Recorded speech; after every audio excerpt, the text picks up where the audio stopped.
Hello and welcome to the week that really was with John McGurk and Sarah Ryan for this weekend in the 27th of September, 2024. I don't know what the weather is like where you're watching this, but here it hasn't stopped raining in 2 days. It's utterly miserable. And I was driving down from Dublin, Sarah, on Wednesday night because I was doing a thing for News Talk. I'm doing their election podcast about the US election, which is going out on Saturday night at 7 p.m. if you're stuck for something to listen to on the radio. But I just thought I was going to have to stop and get in a boat. What's it been like in leafy Malahide? It's been pretty bad today and yesterday. Well, I mean, the football training that's on practically every night of my life was cancelled, so all wasn't lost. But So it's yeah, good no, weather. it's been miserable for 2 days, and it's pretty. Like right now, it's worse than it's been on some of the storms that we've gotten all these big warnings about. So Yeah, no warnings for this one, of course, at all. Anyway, it's been a pretty miserable week weather-wise. It's also been a pretty miserable week for the government, I think, politics-wise and culture-wise. And we'll talk about a few things. We'll talk about the hate speech bill. We'll talk about the Children's Hospital. We'll talk about the bike shed. We'll talk about the new security bike shed at the Department of Finance that's apparently cost 1.5 million. We will talk about Simon Harris admitting that there might be a link between housing and immigration. We'll talk about Michael D. Higgins' bad week. And we might even find time to talk about the bloke who's president of the Student Union in Trinity College, because Sarah spotted him doing something this week. But let's start, Sarah, with the hate speech bill. You are now free because it's been taken off the books to say whatever you want. So who do you hate? I don't hate anyone, but I'm very happy that I'll be free to say that a person with a penis is a man going forward without fear of prison time.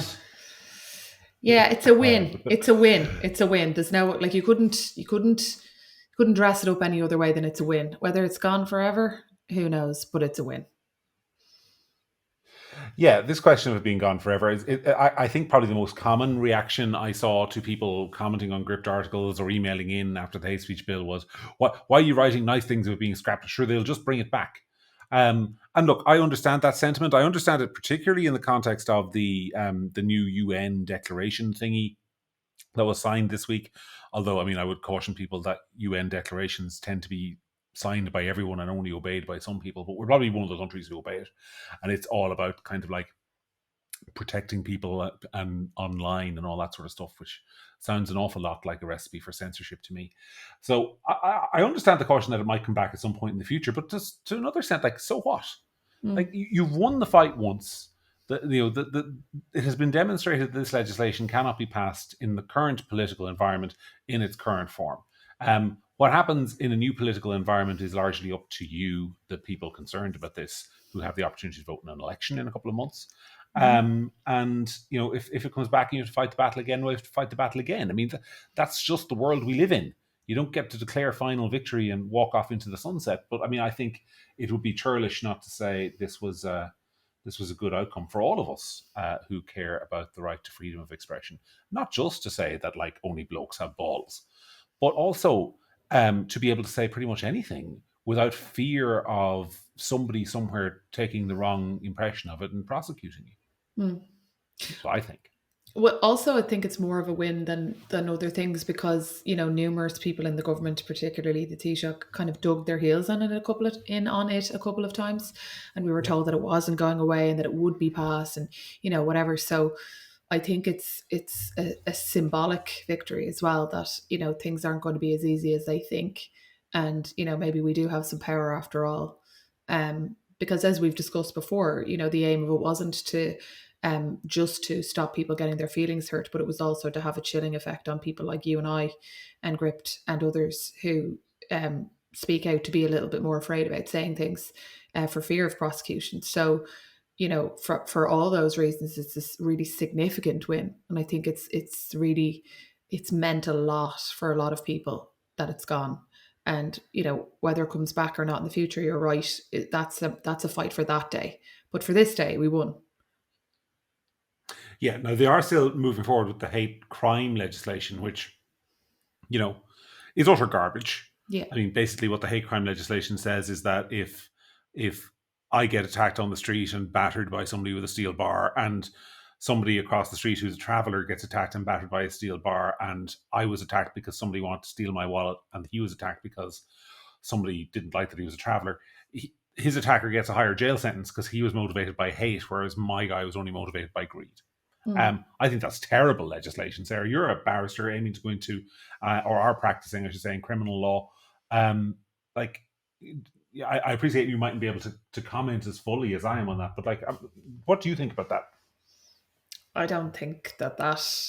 I mean, I think that the legislation is going ahead because the government are trying to save face a little bit, but I think that, you know,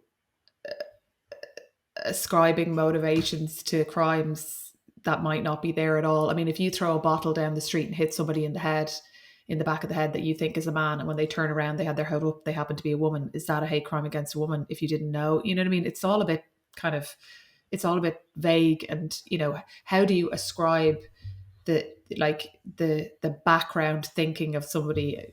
I don't know. I think there'll be very few prosecutions on that legislation, and I think it's just another kind of gesture towards the gallery of fools who care about stuff like this. Yeah, and it's a little bit of, we have to get something, isn't it? It's a little bit of like, we can't walk Yeah. away in total defeat with our tail between our legs. We have to get something out of this. So we'll continue with the hate crime, and kind of to some degree hope that the opposition, at least the political opposition in the Oireachtas, will kind of go, okay, well, we got something, so we'll pipe down a bit. Remains to be seen whether that will happen. I don't know where Michael McDowell, for example, stands on this whole business of hate crime. So there might still be a few bumps in the road ahead. And I know that they're still keeping, for hate crime purposes, not hate speech purposes, the wonky definition of gender in the bill. So it is now basically, any gender that you express, if that's the reason you're attacked, that could be a hate crime. But of course, that's the only place in Irish law this definition of gender appears. And Michael McDowell, I saw in the Irish Times, was having a disagreement with the government over the significance of that. I mean, I think he's right. I just don't know why you're putting in all this stuff about 47 different or infinity different genders into legislation. And I don't think, I think that's something people should be concerned about. But I don't know. I don't know whether there'll be momentum to stop it. Well, we'll see. I mean, there's a lot going on at the moment, but I don't think that the public. I don't think that the public believe in any of that stuff in the majority. I think it's a minority. It's very apparent, by the way. Sorry, go ahead. I think that it's a kind of a niche agenda that a very, very small amount of people believe in or care about. And I think that the majority of people go, all right, whatever, you're getting on with there if you want. But when you start to introduce it into laws and stuff, there's pushback like we saw here. But I think that, I mean, I ultimately just really, really believe in my heart and soul that in the future, people will look back on this as an absolutely crazy time where people completely lost their minds when it came to gender. And they'll be embarrassed. I won't be, because I've been honest about it from the start. But I think that there'll be people in political life, particularly, who'll be embarrassed and start to try and rewrite history in terms of what their position was on this. Well, that brings me on to Norma Foley. Because I don't know if you saw, because we didn't talk about it before the show, the interview Ben did with her during the week. I did. Where it was on this topic of gender. It wasn't directly related to gender, but it was related to what kids are being taught about gender in schools. And he basically said, look, Minister, we have reports, and we do, you can read them on Gript, of teachers in Irish schools who are being told that they have to teach kids that, look, gender is basically a choose-your-own-adventure, magical fairy tale circus, where your gender is assigned at birth, and then you can pick a different one later on if you don't like the one you have. That's what the kids are being taught. And so Ben asked her, Minister, do you actually personally agree with this? Like, do you, Norma Foley, think that like a 13-year-old can, just pick a new gender out of the air? And she did everything but answer. She stonewalled 6 ways from Sunday. And I had a couple of thoughts on that, but what were yours first? Well, first of all, I think that, over my dead body, will my kids be taught any of this garbage? Sorry, it's just garbage and utter garbage. And not even just garbage, but destructive, damaging nonsense. But I watched the interview, and Norma Foley is like amazing in the sense of saying, like, let me be very clear, and then saying something that's as clear as mud, not answering the question. She stands over the process and the consultation that was done to design this curriculum. And Ben is like, but do you believe? Well, let me be very clear. I stand over the process. Yeah, but do you believe? Well, let me be very clear. I stand up. All right. Well, we'll just abandon the question then, because you're obviously not going to answer it. I think that it is an embarrassment. I think it will be laughed at in the future, and I think that over my dead body, will my kids be taught any of this nonsense? Absolute nonsense. Yeah, but I got a friend who talks about this sort of stuff, and he says that yeah, the interview with Norma Foley, great and all that, and you exposed her, etc., etc. But at the end of the day, this is still happening. You know, chances are she'll get re-elected in Kerry. Chances are somebody, either her or somebody like her, will be back in the Department of Education. The curriculum has gone through. You can expose it as a fraud all you want, but it's still there. It's not going to be changed because you lose. Who was it? Was it? What was the movie where Robert was it Al Pacino goes, "You get nothing, you lose"? No, I'm not actually thinking of that. It's Charlie and the Chocolate Factory. It's Charlie and the Chocolate Factory. It is. You get nothing. It Yeah, is. you know. But that is the attitude. It just sounds like the kind of thing that Al Pacino would say. It does. It sounds like something from Any Given Sunday or something. Yeah. Yes, it does. But that is the attitude, isn't it? You get to ask us the questions and we can't answer them, and it doesn't make a blind bit of difference. The policy is still there. We're still keep teaching kids this garbage. I'm aware of teachers in schools, because they've spoken to Gript about it, and they've said, look, we've raised these concerns in services and we've been told, don't ask these questions, or maybe you should teach some other subject. And these are people who've been teaching for 30, 40 years, in some cases, who are being told, yeah, you've got to go in and teach kids things you don't personally believe. And it's not really a scandal, and there seems to be no prospect of stopping it. So I don't.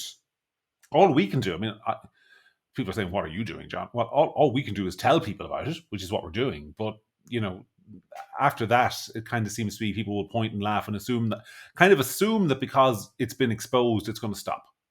But it's not, is it? Well, I don't know.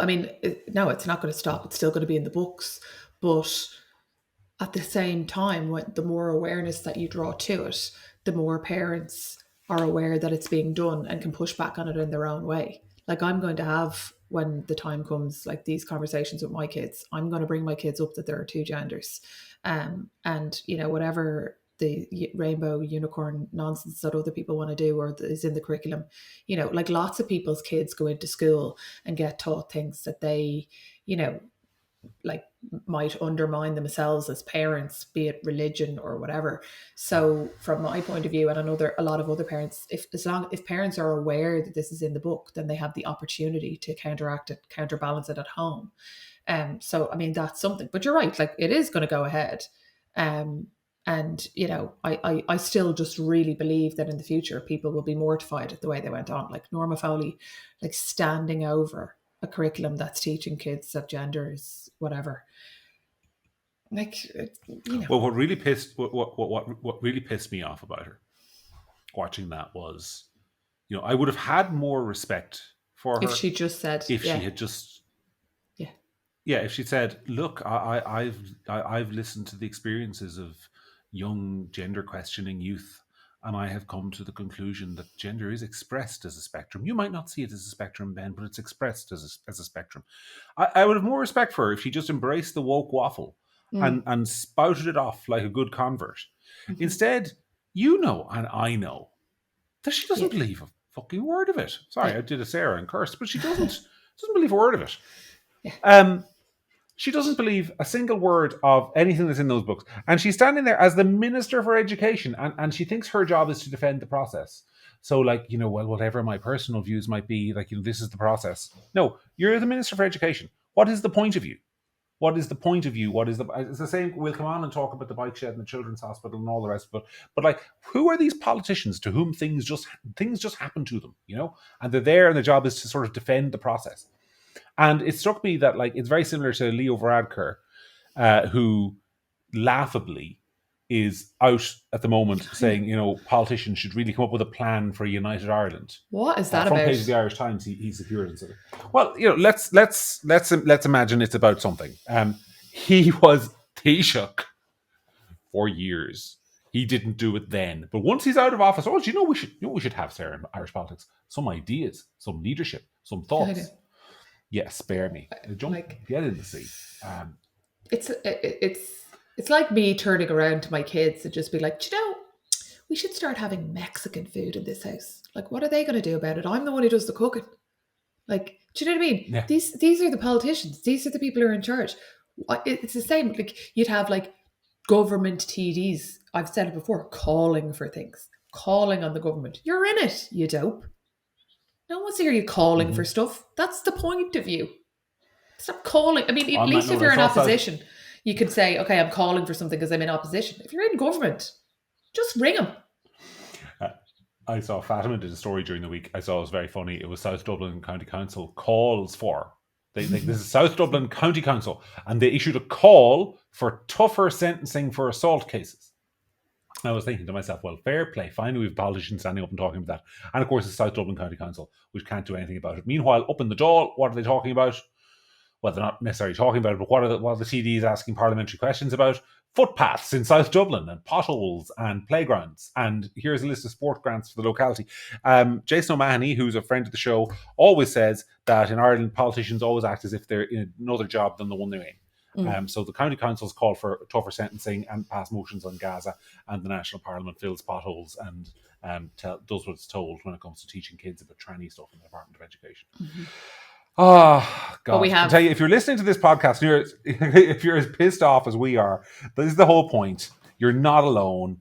There's the frustration that we feel. We hope you share. Maybe you're just listening to laugh at us or watching to laugh at us. But if you are, I mean, we're happy to provide that service too. But if you're as pissed off as we are, join the fucking club. And now I'm going to stop cursing. Sarah. Well, I cursed for the first time last week. Some people were kind of upset about it. Why do you get away with it and I don't? I don't know. All right. Before we move off the transgender stuff, let's talk about this bloke, Jenny Maguire in Trinity. So, Jenny Maguire is student union president of Trinity College, and Jenny Maguire did an interview with Hot Press in which a photo is taken of Jenny Maguire at the desk, his desk, whatever. And anyway, and in the background of the desk in Trinity College is a picture on the wall, and it says FUCK TERFs. And I thought you were going to be done there, having said you weren't going to curse. I thought you were going to actually say that.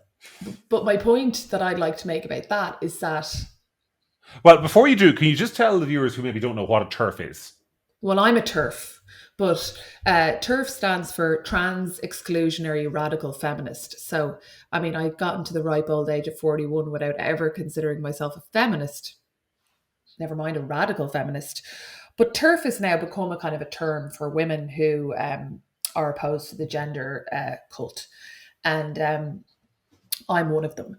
And so I take exception to a magazine article and the president of the student union of Trinity College being photographed with a picture on the wall that says F me and women like me. All these whingers ever do is go on and on about how language is violence. But that sounds like pretty violent anti-woman language to me. And I don't think that there's any other scenario in Irish society today where a man would be able to be photographed with a anti-woman violent language behind him and everybody would just take it. Now, I know he's part of a protected class of people in Ireland now that you can't say anything about unless you're on Gript or whatever. But fuck him. Yeah, well, I'm just thinking as you're saying that, obviously people who are watching this on YouTube can see behind me that this is my office with my disappointingly tiny little bookcase. There are more books upstairs. These are not the only books my wife and myself own. But I'm just trying to think, if I, as the editor of Gript Media, had up there in the corner just a sign going, feck feminists, except not feck, the other word that we're not supposed to use, that I used earlier on. I think that might be a news story. I think there might be a kind of there might be, the Irish Times only ever writes about what we do when we get something wrong. Of course it would. It would be like John McGurk is a misogynist. He hates women. The usual, some kind of spin. But this protected man, he's allowed to do that because, or she, whatever. Because, I don't I refuse to give this kindness and understanding that we're expected to give to somebody who is happy to put a violent message like that up on the wall behind them, knowing full well, knowing well that that's going to be photographed and that's going to be seen by people. Why should I give kindness to somebody? And they're all about like mental health and, like, be kind and all this kind of stuff. But really, like, to me, that's just a kind of a, misogynistic kind of, another misogynistic kind of, nonsense or whatever, like violence against women message behind. They go to protests where women want to protest against gender ideology, women that are very like me, women I agree with. They scream over them, they don't let them speak, and then they whinge and cry about how hard life is for them and how we should all be kind to them. But I'm sorry, but you can't mental health your way out of accountability with me, my love. And if you're going to put pictures up like that, well, expect people to push back against it.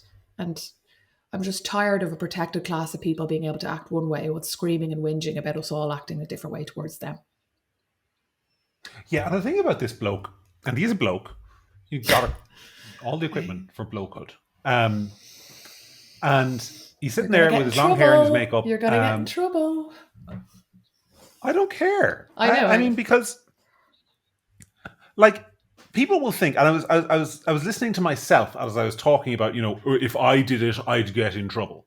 And I was thinking, well, there'll be some people listening to this, maybe on the left, who go, oh, there they are. There's the right wingers complaining about media double standards again. That's all he cares about, like the media double standards. That's not it, because I should get in trouble if I had something like that up behind me. This guy won't get in trouble because they're terrified of him. Yeah. They're terrified. They're terrified of him. They're terrified of the message that it might send to be in any way critical of a transgender activist, because it is journalists who are supposed to impose coherent and consistent standards of conduct in public life. That is what the media exists to do. We're supposed to be the people to say, well, look, you did this, but so this is the standard you're setting, and now if somebody on the other side does something, we hold them to the same standard. That's all you want. Consistency. Yeah. But when it comes to these people, it goes out the window. This guy is a lifelong student, as far as I can tell. He was another office job in the student union last year. He was occupying Trinity campus a few months ago to keep to take it for Palestine, because he was copying some Americans who tried to do that. He has been a lifelong activist. I've seen multiple videos of him standing on the backs of lorries chanting things, and I don't know why people like that are tolerated in society. And then, of course, Hot Press interviews him because Hot Press feels that they have to interview the edgy lefty. I mean, spare me. I don't know if my rant is particularly coherent. I don't even intend to mean it as a rant. It's just contemptuous stuff. Like people should have little but contempt for it and juvenile carry on that passes for kind of edgy journalism and edgy activism in this country. Yeah, and don't expect respect from people if you're going to disrespect other people. It's as simple as that. So well that there's a picture behind you that says this, about women. Lots of women in Ireland would be considered to be TERFs, and well what you're doing. So don't whinge about it later when you don't get respect because you're not giving any. All right. Well, let's move on to the government's bad week in other arenas. Where do we start? We start with Michael D. We start with Simon Harris, or we start with the blessed bike shed? I'll let you choose. I kept saying bike. What did I keep saying last week? Bus shelter, because I was. You keep saying bus shed. Yeah, I know. I was on a mad one about scoliosis, and I said bus shed multiple times. That is so annoying when you listen to it back, because you're like, oh. So bus shelter. But is it bus shelter now, or no? It's a bike shed. Bike shed, and now a security hut. Would they be the correct terms? Yes. Yeah. Although I'm going to say something controversial about the security hut, which is that I know it costs 1.5 million, but I don't think that's as egregious. I think that if you're putting in a security hut, and I was listening to some of the evidence in the committee, like they had to basically rewire the entire building for security cameras, take down the walls, put in a whole load of cables, etc., etc. Maybe it shouldn't have cost 1.5. I don't know, but it did sound pretty expensive, and it is security, so maybe it's not as bad. Yeah, but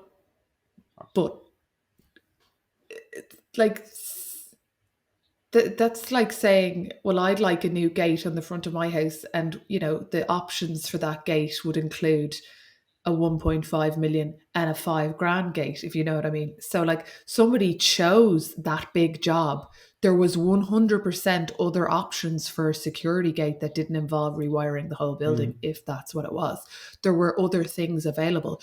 So if you actually go out to tender on these kind of things and you say, like, you have to, the problem here is a culture of the value of a euro, of €1. The problem is that you go out to tender and you say, we would like a new security hut at the front of this building. Please give us your ideas for how that could be done within the following spec. And then multiple people come back and those prices range between X and Y, and you choose the one that's within budget. And if none of them are cheap enough, you go out again and you say, we are now going out to tender again, and actually our budget is 350,000 or whatever it is. What can you do for that? And then whoever wins that. So we don't know what the background is. Did they go out to tender just looking for a security hut and this was the price, or what the circumstance was? But the point is that just because it was going to cost 1.5 million doesn't mean you have to do it. Like, you're not bound to that particular job, John. So, okay, they did a job that ended up that when you get into the weeds on it, there is a legitimate costing for all of the different items that makes up a bill of 1.5 million. But just because it's there doesn't mean you had to do it. I mean, I take that point, and nobody in the Oireachtas committee, I think, made that point, Sarah. So maybe you should have been advising some of them, because it's a good point, I think. But I do want to talk about the one that's exercising people more, though, which is the whole bus. Sorry, I'm doing it now. Bike shed thing. Because as we're recording this, Pader Tobin of Intu has posted a lengthy thread. Now, I should say that the thread he has posted is based on issues that were first raised by a guy called Nick Delahanty, who was a candidate in the local elections in this, in the southeast or southwest inner city, one of those. But he raised this first.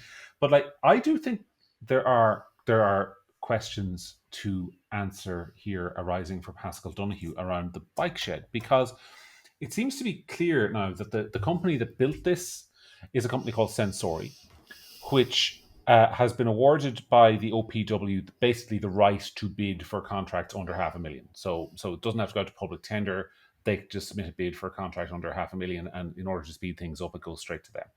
And they were basically awarded this contract, several years ago.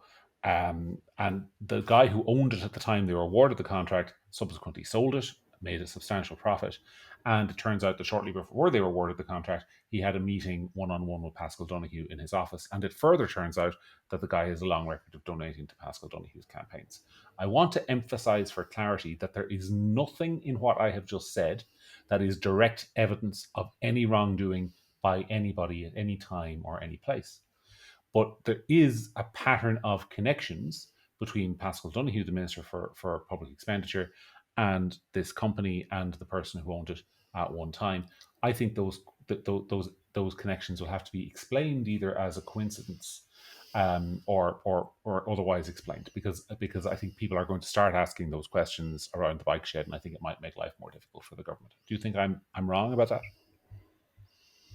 No, I mean, I think that there's I read that thread, and I think that there's certainly questions to be asked. The whole thing, like, I don't really, I don't really, at a high level, I don't understand how we're still none the wiser a couple of weeks later as to how this happened, because you make the point on a like, I was in project management of large capital projects, so I think there's more of a justification line by line for the security the security hut, and that's fine. But like, my argument would be in the initial tendering process, which you can get to on the Children's Hospital as well. But on this, there doesn't seem to be, there's no logicking it away yet. You can't understand I still can't understand how we are at 340, 50 grand or whatever it was for a bike shed. The whole background of it, and the lack of information that's been forthcoming since the whole scandal has arisen, is all stinks. And yeah, I think there is more questions to be asked. Whether they're asked or not, or answered or not, is another thing. But there's definitely questions to be asked. There's still no answer as to why a bike shelter costs 350 grand. And what's hilarious is that the OPW took several weeks and they put out a report on this yesterday. It was signed by their chairman. And the report, I mean, everyone should read it. It's only about 8 pages of actual text. And it answers none of these questions. I mean, it doesn't even, I mean, Pater Tobin is the one who's revealed that the company behind the process was Sensori. The OPW didn't reveal that. There is still no clarity as to who was the actual person who ultimately took responsibility for this project or signed off. There was a very lame attempt to deflect responsibility over to the Oireachtas Commission. Now, the Oireachtas Commission, for those of you who don't know what that is basically a body of TDs and senators and officials that represent all parties and come together. There's 11 of them, and they make decisions about, do we need a new IT system for the Oireachtas, that sort of stuff. And then they ask the OPW to do it. And the OPW story is, we told them that we were going to build this bike shed and they approved it without knowing the costings. I mean, to which I would say, fair play. I mean, presumably, if you're a TD and you can't trust the OPW to build a bike shed for a reasonable price, I mean, does the OPW need its hand held all the time? But that seemed to be the strategy, to kind of push the blame over to the politicians in the hope that the media would take the bait and go after the members of the Oireachtas Commission individually, which they haven't done, which I think is right. So yeah, it's as I wrote during the week, this is just one of those stories where it's only 336 grand is not an extortionate amount of money in the context of the government's national budget, but this is how the system works. You're never going to get a better example of the way in which your money is spent and wasted, and how there's no accountability, and even after weeks and weeks and weeks, they can't get to the bottom of it. But anyway. It's because also most people know, whether we're talking about yourself and your own finances, or you're talking about, large capital project, or you're talking about a government spend, how you do something is how you do everything most of the time. Like the guy who's really, really careful about his money and manages his household budget to like the letter, doesn't go out and blow, I'm just going to make this up, €35 on a very fancy brand of milk. Yeah, or whatever. Like, do you know what I mean? Like your how you behave about the small things tends to, obviously there are exceptions, but tends to indicate how you will behave about one thing. And the other thing is that when you come to things like the children's hospital, the budget is just so unbelievably massive that people can't get their heads around it. But people can get their head around 350 grand, because 350 grand is probably I don't remember what the average house price in the whole country is, but it's in and around the 300 grand mark. People can kind of grasp 300 grand, and they also know, roughly speaking, what something may or may not cost to build within reason. So they know that the two things don't match, and that's why they can wrap their heads and their arms around this one thing. It makes sense. They can see it for what it is, and they also know deep down that what I said is true, and that how you do something is how you do everything. And if you're spending 350 grand on a bike shelter, then there's absolutely no way that anybody with half a brain would believe that there's not 50 or 100 or 100,000 miniature bike shelters in the 2 point whatever billion we're at now on a children's hospital in 2024 that was supposed to be delivered in 2020 and was supposed to cost €650 million. Did you see the piece in the Sunday Independent last Sunday? I can't remember now who wrote it, and I apologise to the journalist in question, because they really should be credited, but I can't remember off the top of my head who it was. But it was basically a piece about the overspend in the children's hospital. And one of the things that was included in that piece was a report that work which the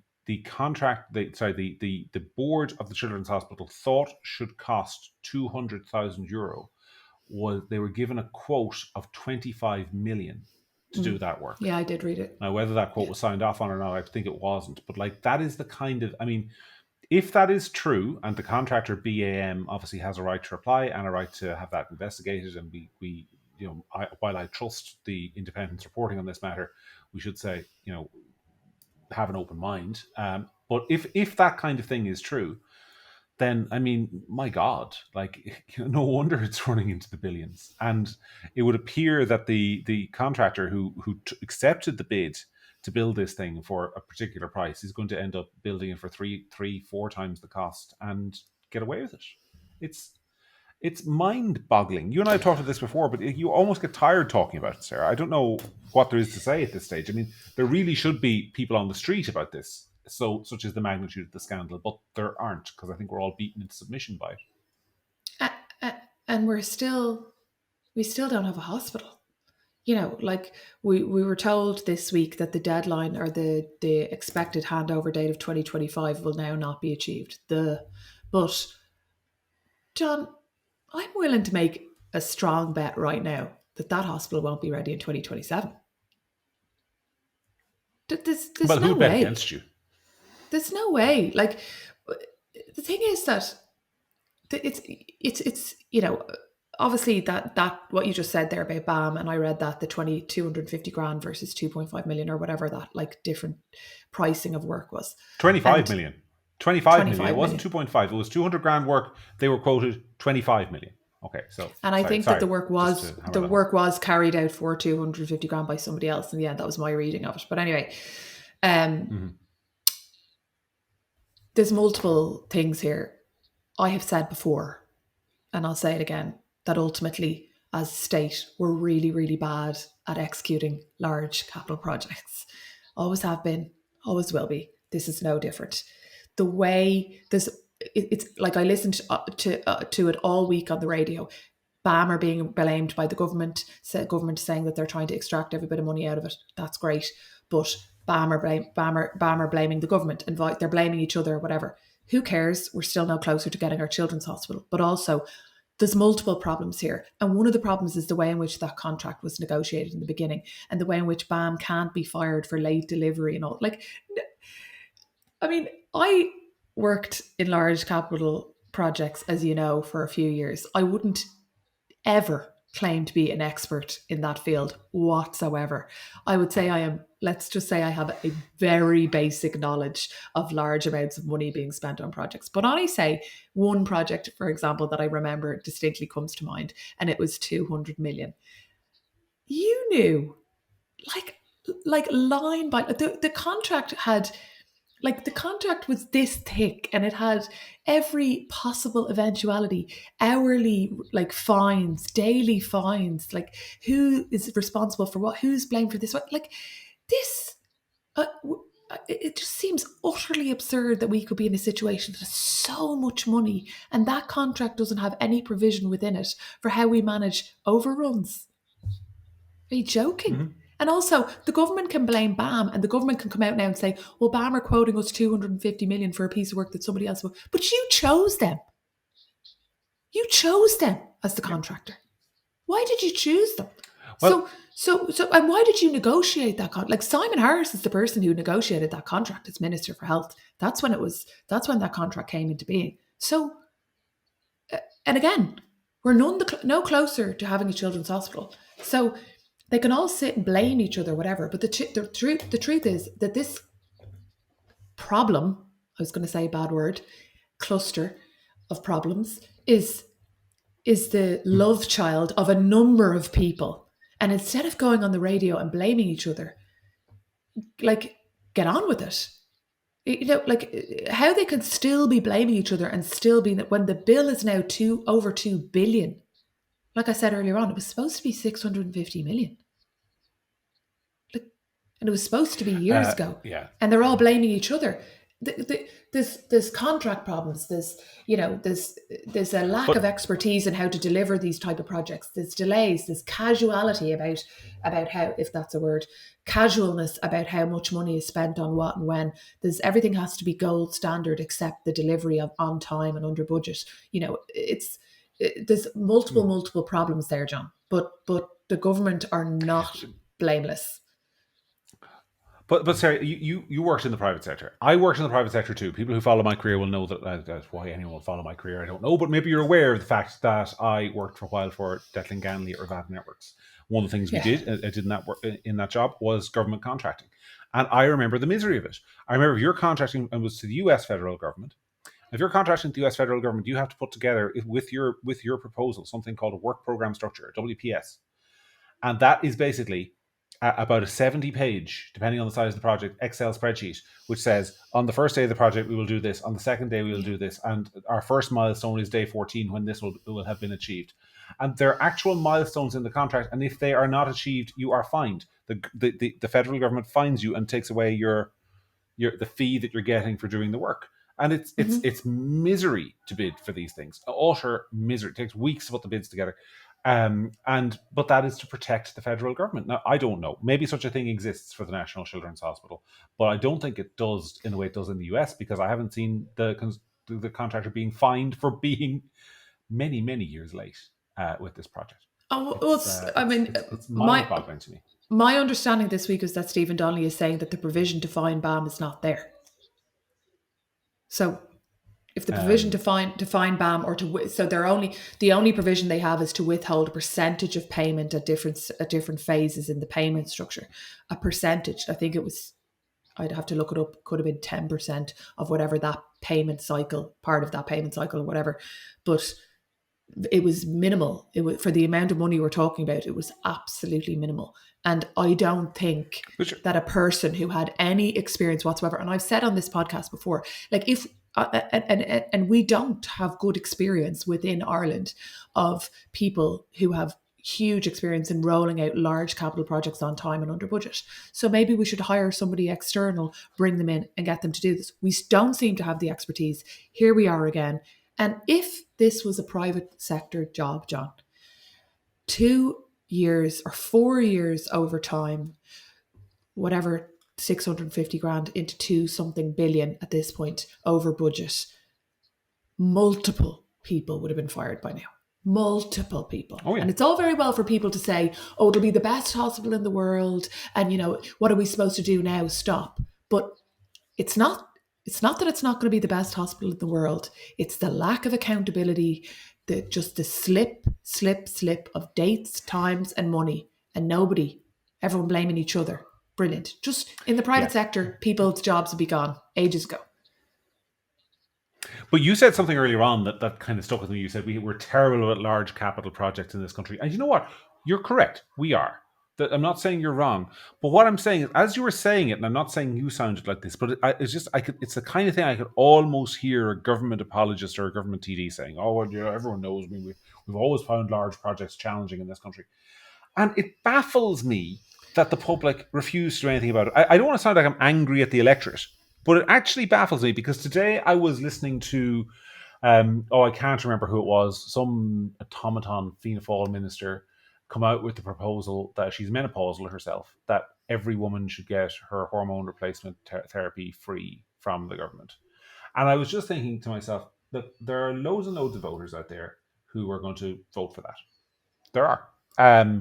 And it just strikes me that voters really have only themselves to blame, because you are being bought off by the small stuff and ignoring the big structural problems that your grandkids, if you're a woman of that age, maybe you have grandkids, maybe you expect to have grandkids, still won't have a good children's hospital, because these buffoons who are buying you off with trinkets are escaping responsibility for the catastrophic messes they're making of things like this.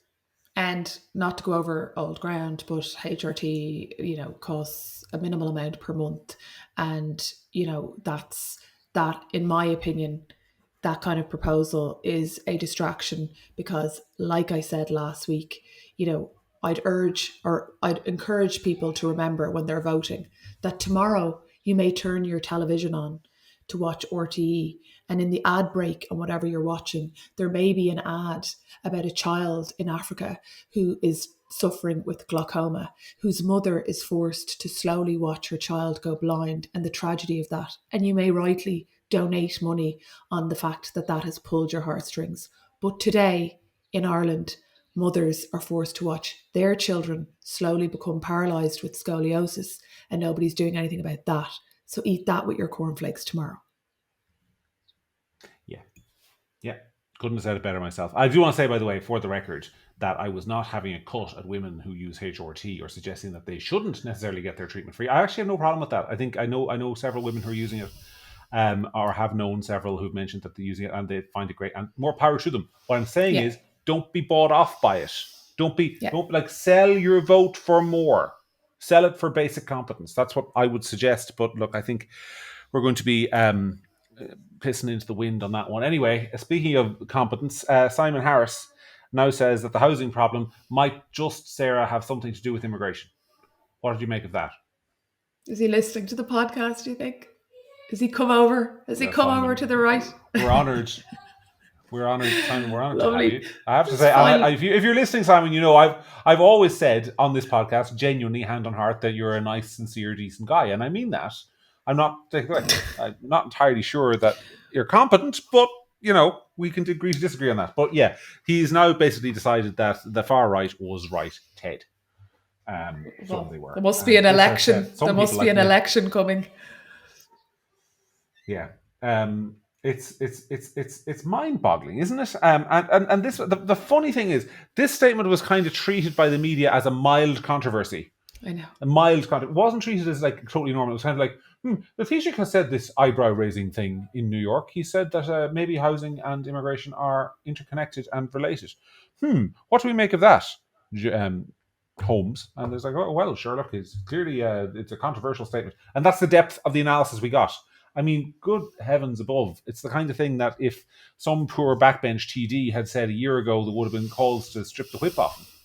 Mm-hmm. And now the Taoiseach can say it and be backed up by your mate, or not your mate, but your constituency incumbent, Darragh O'Brien, who said the same thing. He's like, well, yes, I think the Taoiseach is correct on this. You're the very bloke, Darragh O'Brien, who stood in the Dáil a couple of years ago and told Carol Nolan that she was undermining social cohesion because she asked you about this. Well, we shouldn't. We criticize plenty, so we shouldn't complain when people seem to be starting to see sense, John. Well, it's not that I'm complaining about, really. Although it is to some extent. I know it is. It is that I'm complaining about, because the only reason you have bad policy is because bad policy is never punished. So I want to know why, and I want to know why the first question to Simon Harris when he said immigration and housing might be connected wasn't, well, gee, Simon, isn't that your fault for letting so many people into the country? But also, if you bring loads more people... But if you bring loads more people into the country that has a housing crisis, the chances are that more people into the country is going to exacerbate the housing crisis. I mean, the dum-dum. Why are we acting as if that... that doesn't mean anything. It's just obvious. If I make a spaghetti bolognese tomorrow, John, for 4 people, and then 7 people show up, there's probably going to be less spaghetti bolognese for the 4 people. I mean, this is just kind of a simple mathematical thing. It doesn't mean anything. It just means, yeah, that's an obvious truth. Lots of things are a consequence of increases in population, good, bad, and indifferent. Saying it doesn't actually make you anything. It's just that they've been so afraid of their life for so long to say anything that's true. And, people are afraid to say many truths in Irish society these days, that it seems like a hugely controversial thing for people to come out and say obvious mathematical things. But here we are. Yeah. And it's kind of like that's it. Well, I've said it now. I've said that immigration and housing are linked. Therefore, you should vote for me. That almost seems to be the calculation. It's amn't I brave, for saying this. What I didn't hear was any kind of policy to address the issue, either to reduce the number of people coming into the country or to increase the number of houses to be built, or in an ideal world to do both at the same time. But no, the Taoiseach has said this. He has communicated it, and everyone knows that Simon Harris is a wonderful communicator. And if he said this in a press conference, then he will surely soon say it on TikTok, and he might even say it on Instagram Reels. Everyone will swoon, and that will be fine. And that seems to be the depth of the analysis. And yeah, I mean, give me Michael D over that, to be honest. But we'll come to Michael D in a second. But yeah, well, yeah, I mean, he's come out and said it. So # stunning and brave. Anyway, speaking of the aforementioned Michael D, I've been holding back on this one, and I probably will hold back because I'm conscious. Look, This is the world. We live in the real world. There'll be some people out there who heard Michael D accusing the Israelis of leaking his letter and know that it's not true. The Israelis didn't leak his letter. It was leaked by the Iranians. Well, he said something against the Israelis and I'm criticizing him. Therefore, I'm a pro-Israeli shill and Michael D is a hero. That is the world in which we live in, and some people will view the analysis that way. So let's imagine instead, for an entirely different universe, that he had, for example, written a letter praising Fidel Castro, which coincidentally he did. And let's imagine instead that he'd been criticized instead by the American embassy for this. And let's further imagine that that somebody had said to him, Michael D, you're being criticized for this. And then he said, well, I don't know how the letter got out. I know where it came from. It was the Americans. The Americans sent that letter around, and then transpired that was a load of horseshit. People might think that it was inappropriate for the president to effectively, call a foreign embassy out for spying on him and trying to smear his reputation. Neither of which, it transpires, happens. The Israelis in this case deny they had anything to do with it. By the way, speaking as somebody who got that letter, I can tell you hand on heart, I'm one of many journalists who I think had it pointed out to them, and it did not come from the Israeli embassy, who haven't spoken to me about anything to do with the war really since October the 9th of last year, I would say. And I'm not complaining. I'm just saying that's the record. So Michael D was talking shit, basically, and he's gotten away with it again. Because he's a member of a protected class in Ireland who could...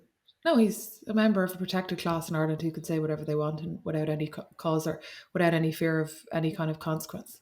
So if you see, the problem is that, like, sometimes these kind of things are, in the post, we'll say, because Michael D won't be the president in a year.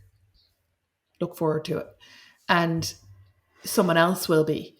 And we have no idea yet who is running for that job to replace him and what the political climate might be. But supposing there's, a series of events arise where somebody that goes against the mainstream media and is a bit more controversial becomes the president.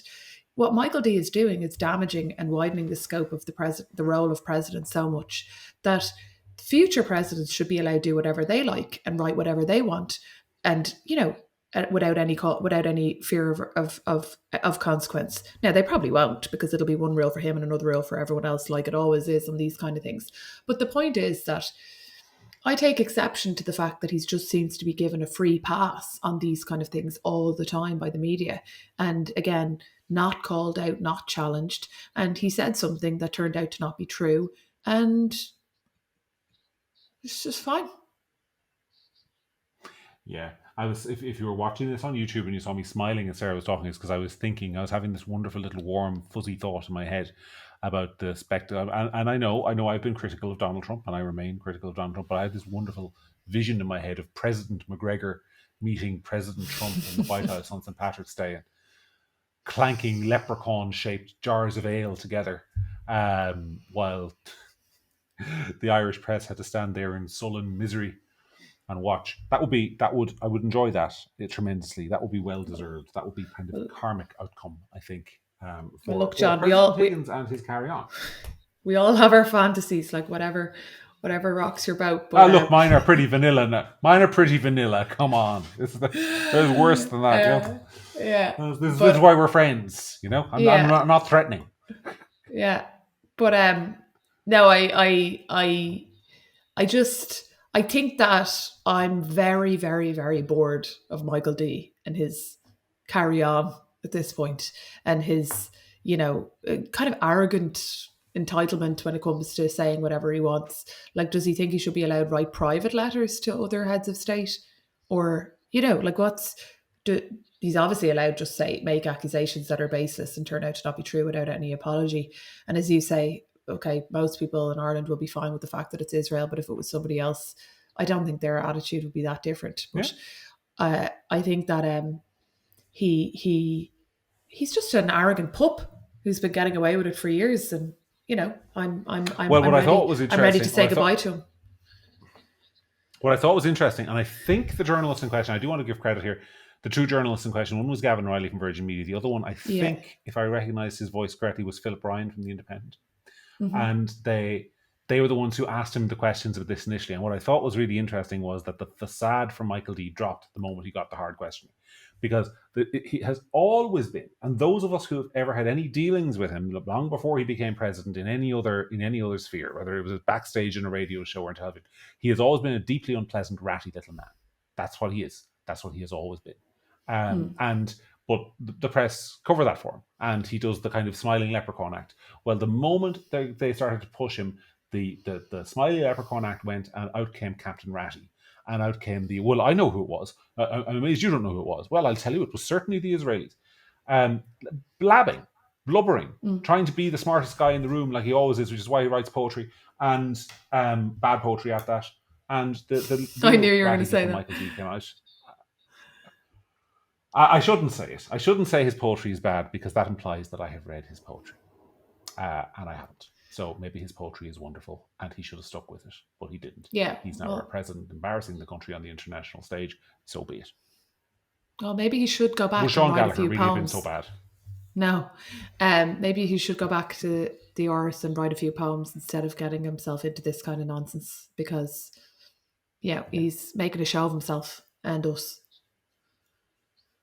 Yeah, look, we'll get in trouble. We'll get in trouble for that, because Michael D has his fans, and there are other people I know who, for very good and genuine reasons, will simply say you should never criticize the president. And I have to say, for the first 5 years of his term in office, that was something I tried to stick to. The president should be above politics. You shouldn't criticize the president. Once you become the president, you are the unifying figure behind the country. And I genuinely, in anything I said in public, on TV, radio, or anything else, tried to stick to that. But he's abandoned that convention. No, so unfortunately, he's tarnished the presidency. So he's the one who's dragging the office into the political mud, not those of us who are responding to him. I would argue. Yeah, and also anyway, just 8 years, 10 years is plenty, or whatever it's been. It's time for a change. Goodbye. It is 10 years. It's been 14 years. Oh Sarah. my God. 14 years. Oh my 14 God. lengthy years of utter and complete misery. 14. And 14 years. And it comes to an end in November of 2025, when there will be an election to replace him. And I mean, I'm a pessimist, so I'm guessing that it'll be, I don't know. How do you like the sound of President Fintan O'Toole? Stop. You're just trying. That, I would guess. That's you're just trying to annoy me. And do you know what? I'll say this. I'll say this. I genuinely think Fintan O'Toole will be a better president. I think he would have more self-discipline. I think he would be less likely to make interventions of that nature. He would no doubt make long, dreary left-wing speeches talking about our values and the history of the country, and basically try and turn us all into passive socialists. But I don't think he would be as partisan or as political or as inappropriate as the current president is. That's my view. As they say, I never say anything nice about Fintan. I say nice things about him all the time. That is one such thing. All right, we'll leave it there, I think, for this week. It's been a pleasure, as ever, Sarah. Even though we're a bit angry this week.